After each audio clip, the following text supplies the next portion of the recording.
Hello, everyone. Well, thank you for joining us today for U of M's Online and Professional Education Leadership and Innovation webinar series. My name is Ann Stevenson, and I'm a program manager for Michigan Engineering Online and Professional Education. Just a little bit of housekeeping before we begin. You're welcome to ask questions throughout the presentation by putting them in the chat, and we will do our best to address them. I know there's quite a few of us and a limited amount of time. We're going to try to have a dedicated question and answer period following the presentation, but I feel like Dave's also going to do a little bit of interactive conversation throughout too. But now it's time to welcome today's speaker, Dave Ostreicher. He is an inclusive leader and passionate problem solver with over 20 years experience learning and leading in supply chain organizations. Dave is an expert storyteller and author of 12 case studies with life and work experience in operations, boardrooms, and classrooms on 6 continents.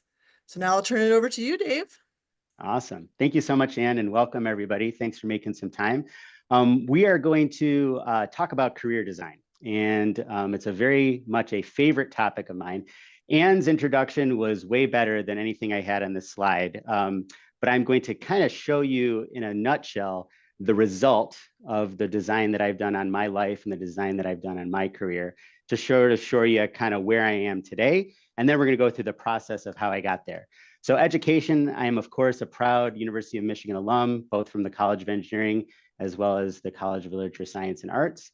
As a student at the university, I did what many students do, including yourselves, participated in a bunch of different student activities. And then as an alum, I've been engaged with the university supporting different alumni boards, as well as doing workshops like this with students and with faculty across the College of Engineering, the Ross School of Business, and the College of Literature, Science, and Arts. Professionally, my career spanned 20 years at Toyota. At Toyota, I was in the purchasing and supplier development organization, holding a variety of roles. That gave me the opportunity to live and work in Japan 2 different times, including a study abroad year when I was in school. I've lived abroad for 5 years in Japan and consider that a second home and a very special place. For those of you who have been there, you know what I'm talking about. And for those of you who have not yet, I encourage you to consider it. Most recently, though, my life plan and the way I designed my career was actually building up to be able to transition back to academia. So as of January of this year, of 2025, I transitioned from a 20-year career at Toyota to one at the University of Michigan, where I have a dual appointment as a lecturer, one in the Ross School of Business, Technology, and Operations area, and secondly at the College of Engineering in Industrial and Operations Engineering. So having a lot of fun doing completely different stuff, almost like being a new hire again, but it's exactly what I was hoping to do based on the plan that I had prepared for myself, and I'm going to talk you through today. Personally, I enjoy cycling, trumpeting, eating, drinking with my friends and family, and just in general, just spending time and relaxing. One interesting tidbit is that I am probably one of the few people that you'll meet who've actually climbed the entire height of Mount Fuji. So this is a photo from my 1.9th time that I summited Mount Fuji. And the reason I can say that I've been from the base to the top, usually if you're familiar, you only actually climb Mount Fuji from the middle, like the 5th station up to the 10th station. But one time a year, you and 10,000 of your closest friends can get on your bicycle and cycle from the base of Mount Fuji to Station 5. So here's my Strava segment.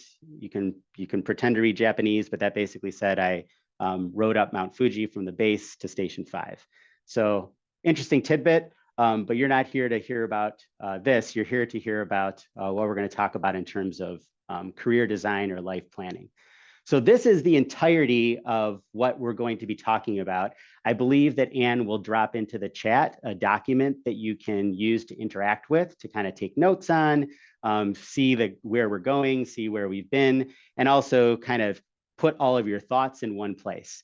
And so for today specifically, since we have a limited amount of time, I'm going to be focusing on these bolded items. So we're going to talk about these bolded items and then kind of wrap it up all together for you and hopefully have some times for question and answer. And I see, thanks, Anne. She put the template into the chat. So first of all, from a career design or a life planning point of view, why should we bother? And I would like to thank Captain Obvious for helping us to point out the obvious reasons. So obviously, this can help us to learn who we are as individuals, uncover the why behind what motivates us to do things, discover what motivates us, discover what stresses us out, help us to identify opportunities, allow us to invest in the strengths that we have, and also challenge us, challenge our thinking way, challenge us what we might be faced with in terms of understanding how we might navigate that challenge.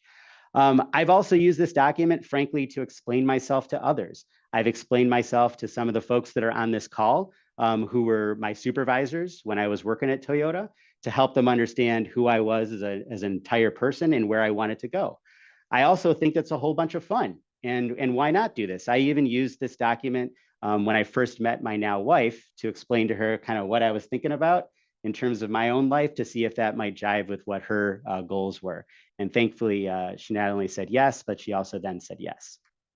And then another thing is, we'll talk about this. I think it's nice to have one place to put all of this thinking, to have a place to come back to, home base for all of this thinking about your career, your life, personally, professionally, to have in one place all the wonderful things that you're learning through places like Michigan Engineering Online Professional Education, which is a sincere mouthful, as well as other places and other people you interact with. So having one place to put it.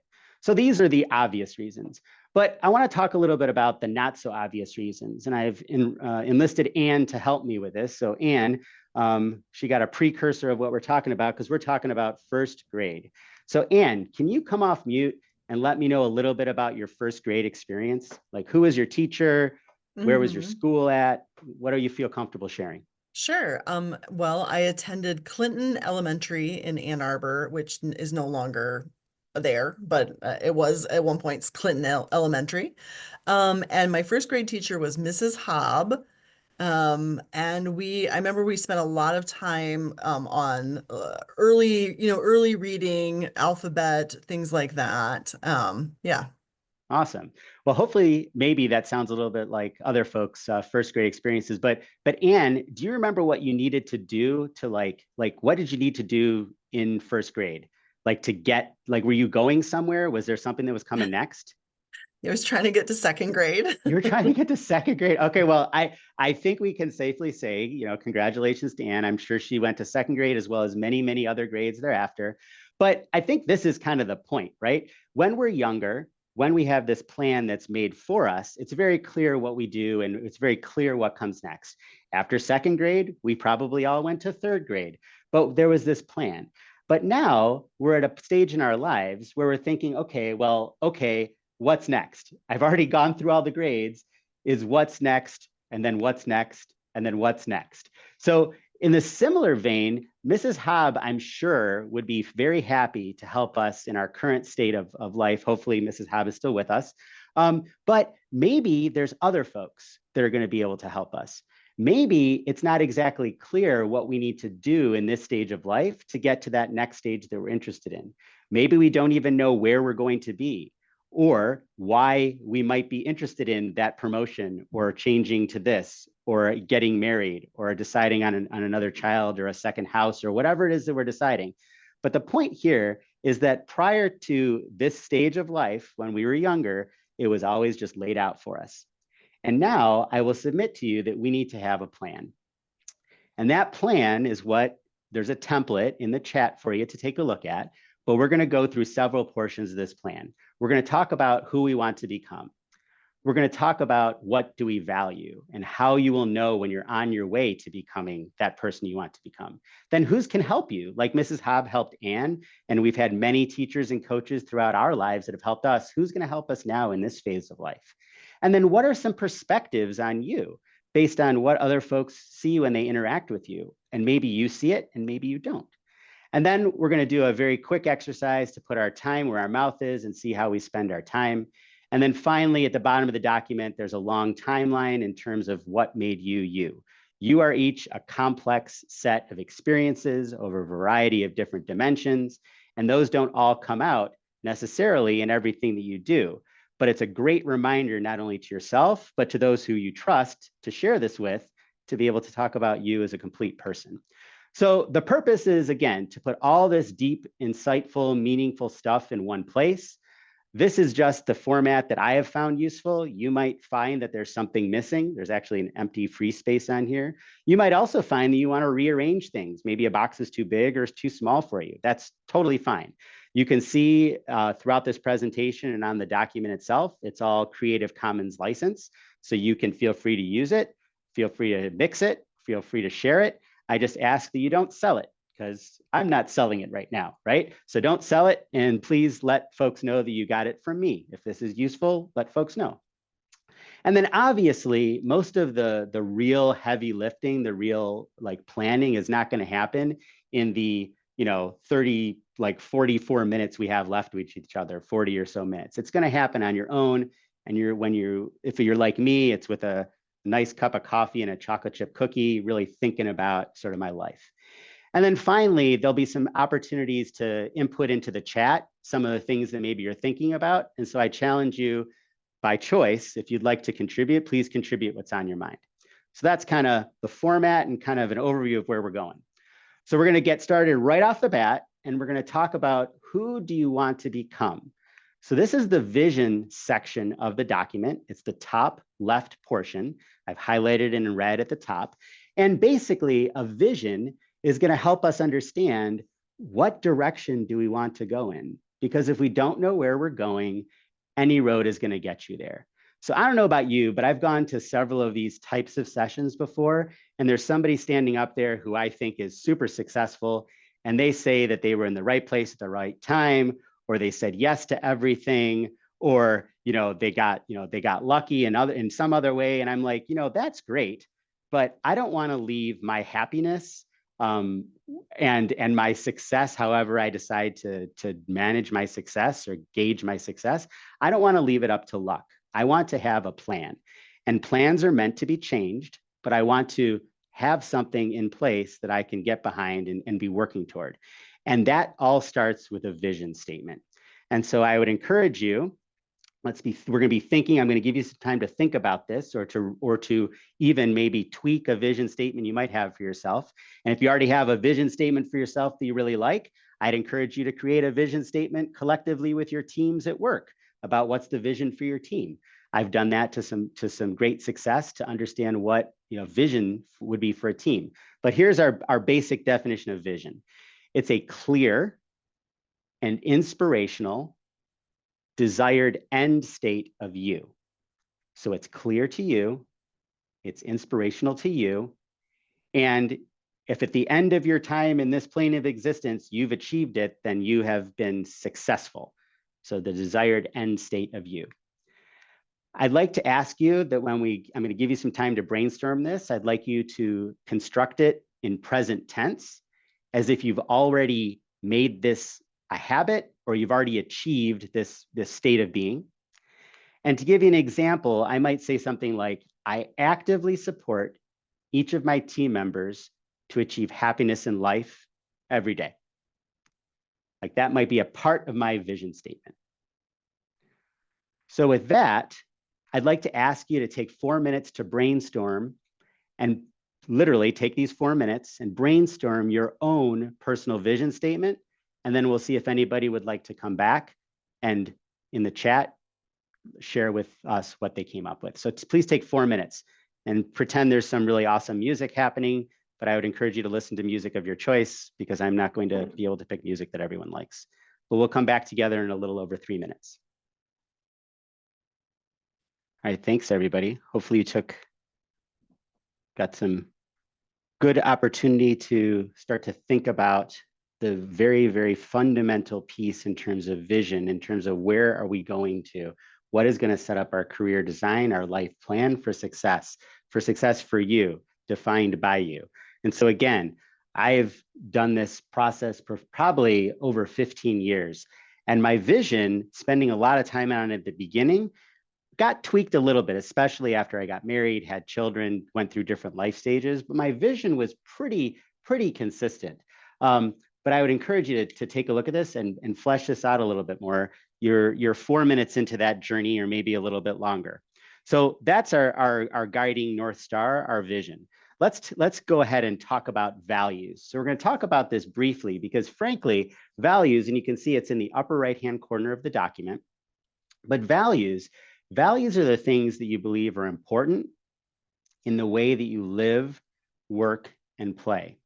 And so this is the first time I'm just going to mention, and I believe Anne will put a link into the chat. We're going to be able to go through this actually in much more detail when we have more time together. So typically what this section will look like, to give you a preview when we would get together in a half-day workshop, is actually an online values card sort activity that forces you to put things into certain ranks in terms of very important to you, kind of important to you, and not very important at all.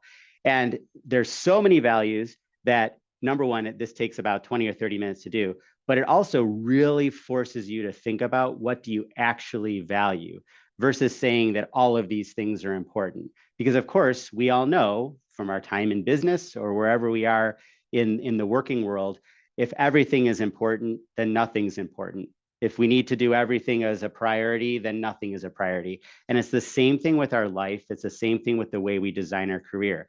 If everything is of value, then nothing can be of value because we can't divide up our attention and our efforts into this 40 or 50 different buckets. So I'll leave you with that and start you thinking about values in life, in your work, and in your play. So let's move on and let's talk about who can help. Because just like Mrs. Hobb was there for Anne and probably hundreds or maybe even thousands of other students, I think at Clinton Elementary School, there are other folks that have helped you get to where you've gotten to this point. And maybe some of them are consistent. Maybe they're family or friends that are consistent. Maybe different folks have come in and out. But what I'd like to ask is that we honor those folks, number one, but number two, visualize them on our career design document or on our life plan. And there's a specific place for it. And so this personal board of advisors is what I call this group. And this is a group of folks that in my iteration of this, I actually have a group of folks that once or twice a year, I will reach out to them and ask them the most difficult, pressing questions that I have in my life. One of them was, of course, do I stay with my multiple decades of life and work at Toyota? Or do I transition to teaching and trying to pass on the things that I've learned to the next generation of leaders at my and many of your alma mater, the University of Michigan? So that's a taste of what I might do. And I get a bunch of different feedback from a bunch of different folks.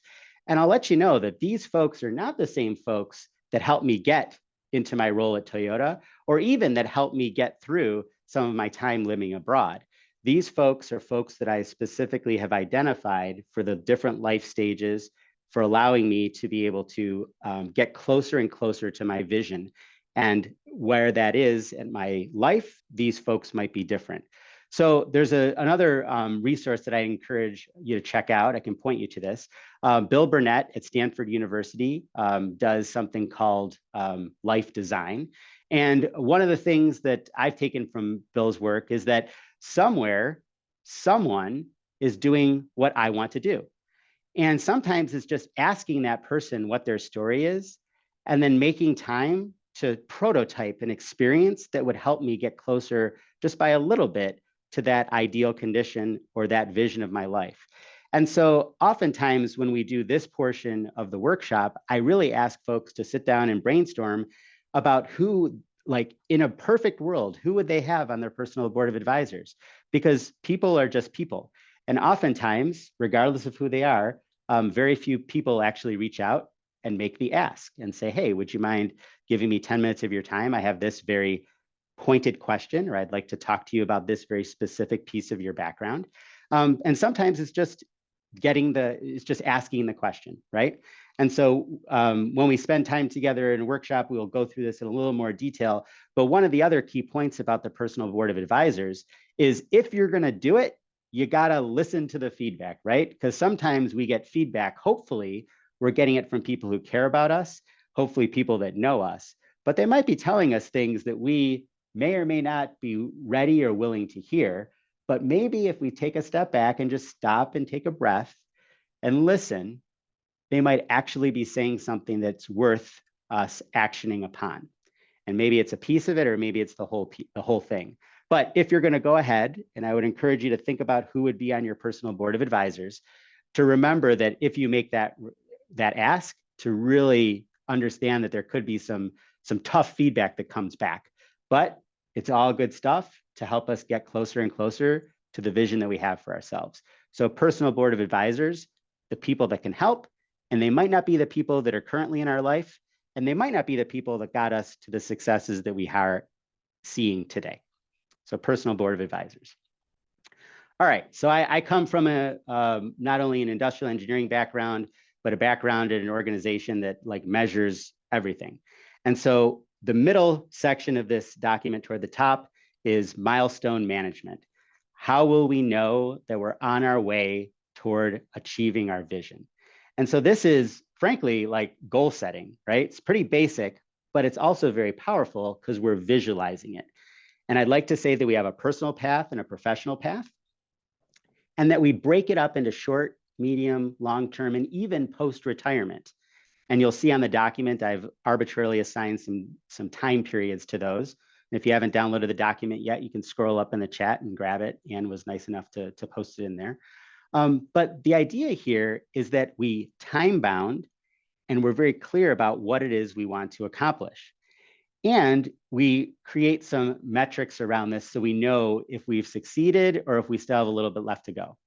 So I'm going to ask you, I'm going to give you 4 minutes again to real quick come up with 2 goals. They can be personal or professional. They can be short, medium, long-term, or post-retirement. But I want you to do the traditional SMART goal way of making goals. I'd like your goal to be specific. So talk about who, what, when, where, why, and how.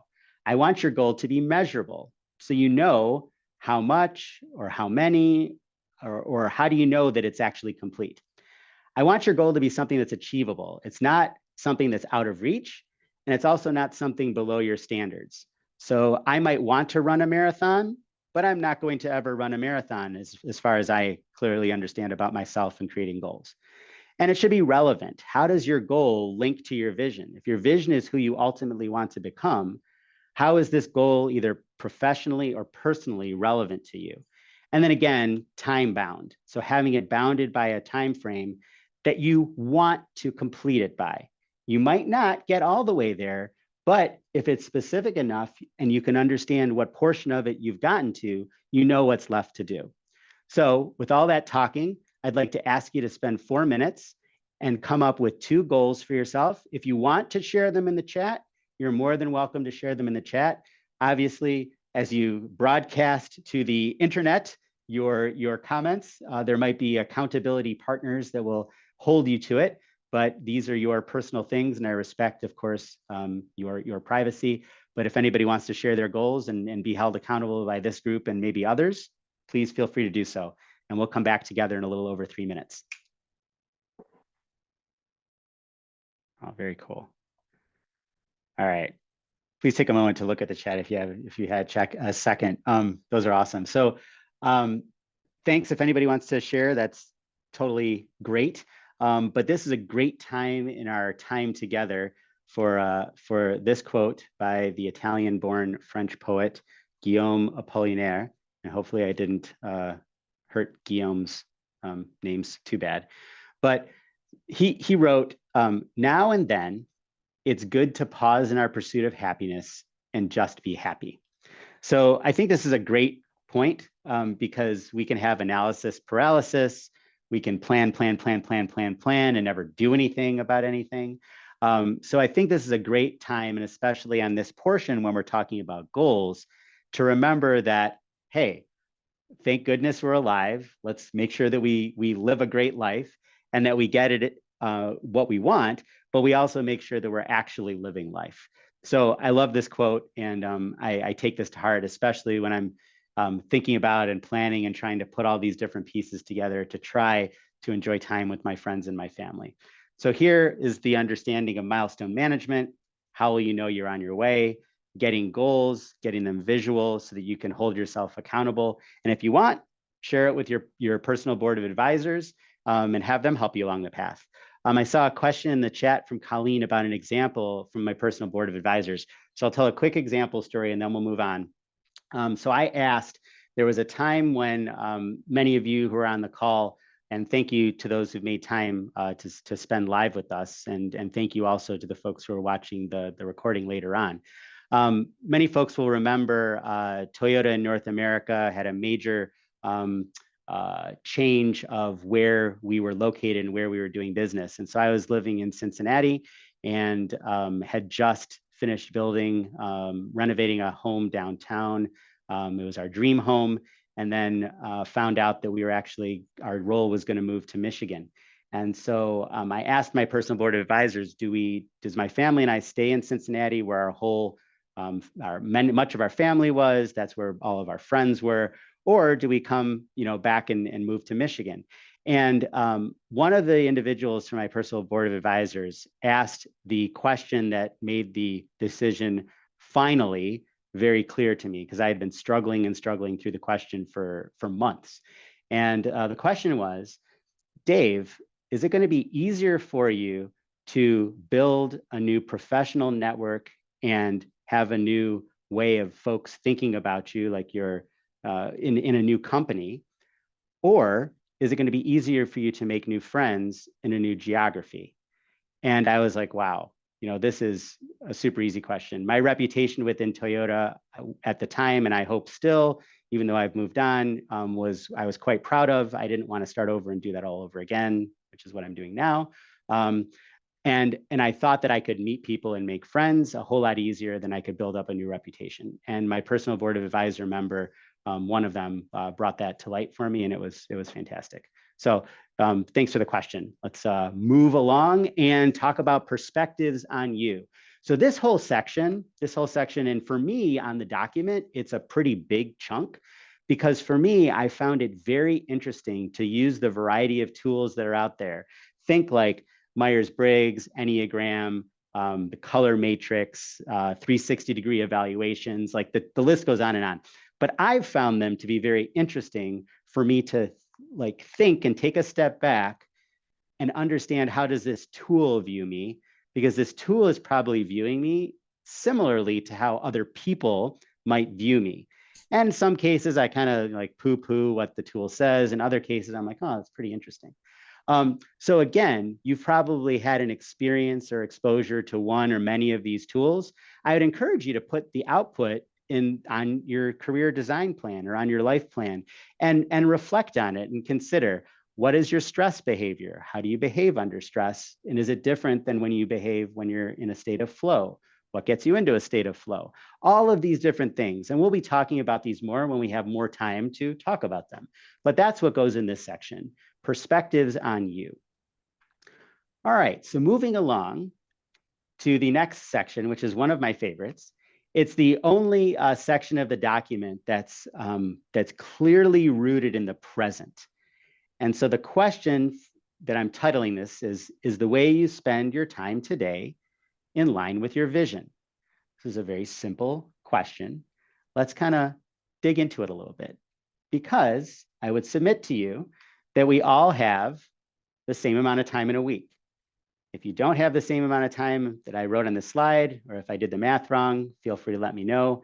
If you figured out how to make more time, I would definitely let you know. I'm happy to invest in whatever time machine you've created, but I would think that we all have the exact same amount of time. Okay, so we have 168 hours to spend in a 7-day week. All right. I would also encourage you to make sure you get enough sleep, because one of the few Guinness Book of World Records that you can no longer attempt is most consecutive number of hours without sleep, because apparently it does very, very bad things to you. And you can Google that. But after you take out sleep, right? And then after you also take out any of the commitments you have in life, both the things that you might want to do or the things that you absolutely have to do, whether it's regarding your family or your personal situation or work, whatever. You have commitments in life, those need to come out. And I'm going to give you 1 minute to kind of come up with what this might look like in a week for you. And I'm going to ask you to go back and double check your numbers. But just for 1 minute, jot down what these buckets might be for you. Just take 1 minute. All right, that was about a minute. if you're anything like the hundreds of people that I've asked this question to before, and if you're honest with yourself, you do have hours left. And if you're like me, I'm using those hours to do things like Netflix, or like just relax, or read Wired magazine, or keep in touch with friends on social media, which is extremely important, because remember Guillaume and his wise advice, we need to actually live life and be happy. And that's completely reasonable. And I 110% endorse that. And I try and live my life that way. But we all have time left. And I think if we're honest with ourselves, even though we feel quite busy, we might be surprised if we actually were to make a pie chart. I should turn the smiley face like into a pie chart of like my life. But I think we would actually be surprised if we documented it. And then we could ask ourselves the real question, which is not only what are we doing with them, but is that in line with our vision? Back to the first question on the top of this slide. So I'd encourage you to take the time to really think about, how you're spending your time. I also use this portion, and I actually turn it into a pie chart. I also use it to say, here's my time that I'm wanting to volunteer or be on a board of advisors or a board of directors for an organization that I care about. Or this is the time that I have to be, with my kids. Like it might sound silly or sound something else, but to make sure that I'm very clear and intentional about how I'm blocking out my time, not only just on my calendar, because that's the nitty gritty, but in terms of my overall career design and my life plan from a big picture. What do I want to make sure I'm doing? Am I doing it? And then can I hold myself accountable for how I want to make sure that that does or doesn't, come to pass? So is the way that we're spending our time in line with our life plan or our career design? Okay, so the last part of the document is also pretty chunky. It's a big piece. And this is the part that really is this like swim lanes almost of what makes you you. I've decided to focus on like health, because I've had different things over the course of my life. There were big impacts on health. Personally, like it also could be like extracurricularly or what I did for fun. I have a career swim lane, of course, in my career design. And then for me, I have a spiritual swim lane, things that were big in my spiritual life. And at the top, and you can see it maybe on the document, there's years. And so I've broken it down like, elementary and middle school, and then maybe high school, maybe, university, grad school, early career, et cetera, et cetera. And so that's what those verticals might be. And in each of those boxes, I put really, really significant events or people or activities that I participated in to remind myself of the key things that made me me. And then, like I alluded to at the very beginning of this talk, I've used this with my supervisors. My supervisor might know the last maybe 2 years of my work. But like, for example, now in my role at the university, people just know that I came from 20 years at Toyota. They don't know all this other stuff about me. And if I feel comfortable enough with them to be able to let them in on who I really am, and here's all of the value that I can bring to the organization, I think, at least in my experience, that's been better for me and it's been better for the organization. So again, we're not going to spend a ton of time on this today for the sake of time, but you can get the idea. You can put together a timeline of what made you you.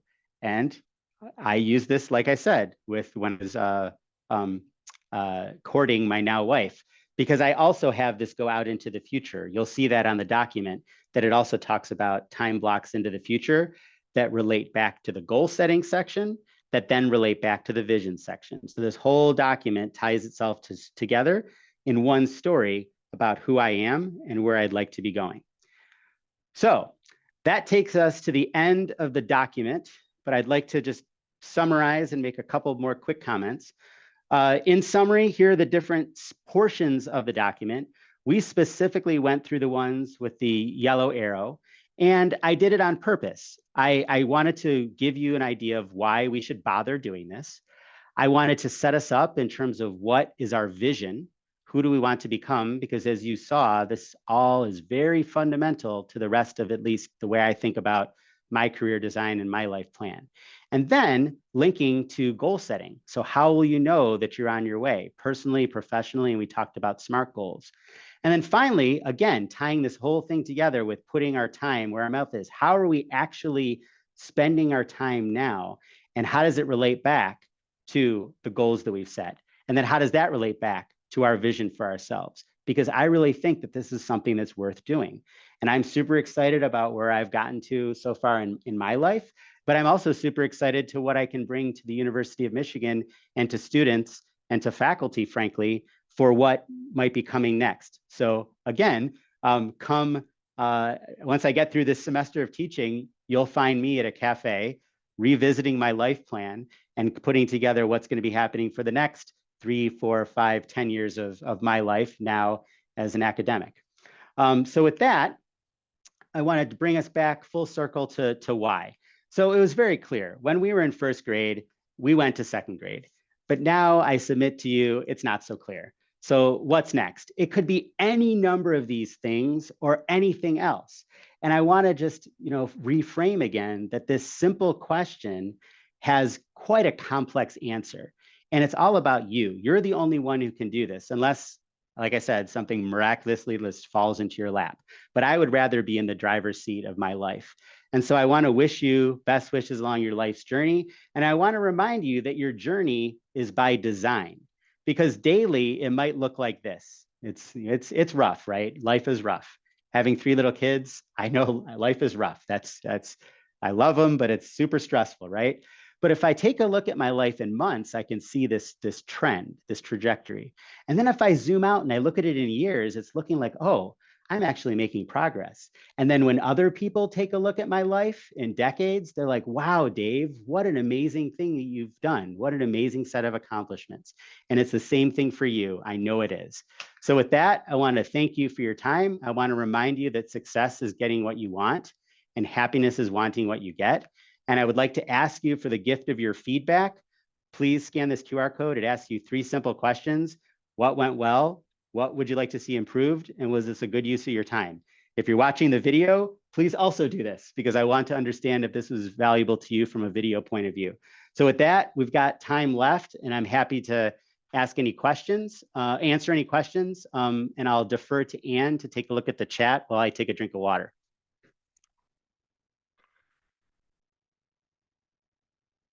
There was one question here from Scott. He asked, what would be your goal post-retirement and what legacy would you want to be remembered by? Yeah, so post-retirement, I'm really interested in traveling.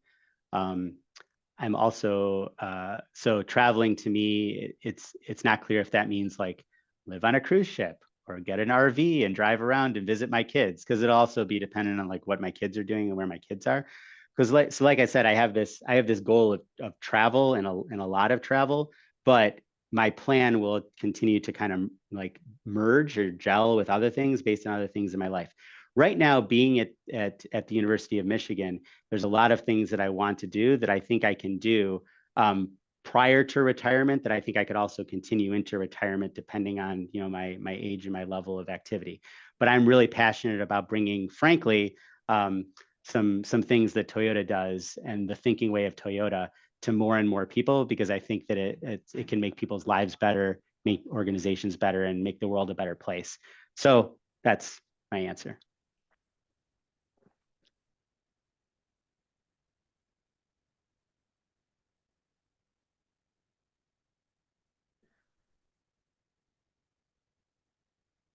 And then I'm deferring to Anne because I can't see the chat from when I get closer, my head gets chopped off. One thing I just want to say is that I did post a link to the half-day workshop for the summer. There isn't a date yet, but stay tuned for that. It should be sometime between June and August. I know that's a big time frame, but keep looking on the website. It will get updated.